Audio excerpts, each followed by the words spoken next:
To add a moving average in MetaTrader 5, first open the platform and navigate to the chart where you want to apply the moving average. Click on the Insert menu at the top of the screen. Then select Indicators from the drop-down menu, and choose Trend from the sub-menu. This will open the Indicators window where you can select Moving Average. In the Moving Average window, you can choose the type of moving average you want to use, such as simple, exponential, smoothed, or linear weighted. Choose the period for the moving average, which is the number of bars used to calculate the average. You can also choose the source of the data, such as close price, open price, high price, or low price. Once you have selected the moving average settings, click OK to apply the moving average to the chart.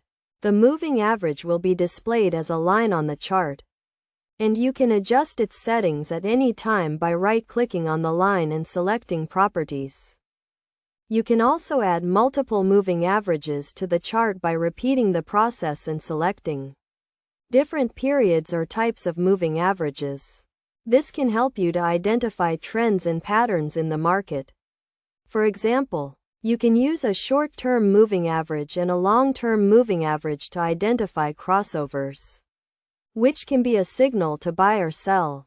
To customize the appearance of the moving average, you can right-click on the line and select Properties.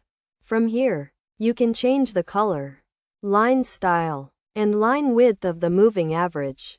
You can also add a label to the moving average by clicking on the Label tab. Best practices for using moving averages include using multiple timeframes to confirm trends, and using different types of moving averages to identify different types of trends. You should also experiment with different periods and settings to find what works best for your trading strategy. By following these steps and using moving averages effectively, you can improve your trading results and make more informed decisions.